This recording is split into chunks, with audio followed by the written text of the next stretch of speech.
God bless you, everyone. This is Pastor Joseph. I just wanted to share this video with you just to encourage you to worship God.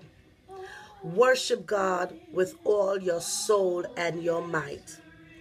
Whenever you enter into your various church homes, worship God.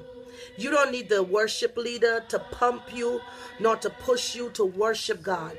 But you know what God has done for you, and you know how far God has brought you.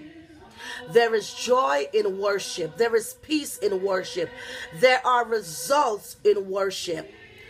Worship Him on a daily basis. Listen, this is what we have besides prayer. We have worship, where we can go before the throne of grace and just cry out to God. Tell God all about what you're going through.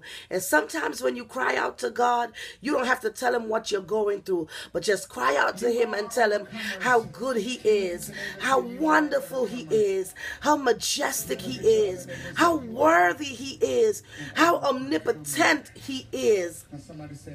Listen, God desires our worship. He desires our praise. But our worship takes us through the throne of grace. Our worship takes us beyond the veil of God. If you need a touch from God, I dare you to worship Him this morning. I'm getting ready to go worship Him. It's Saturday, and we have church on Saturdays.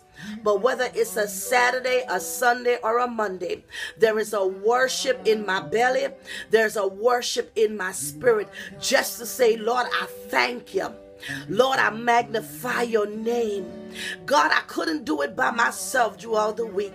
God, I can't do it by myself. But God, I know that you are a God who is a healer, a deliverer, and a way maker. So God, I just lift my hands and I worship you. When I don't have the words to sing, when I don't have the words to say, when I can't find no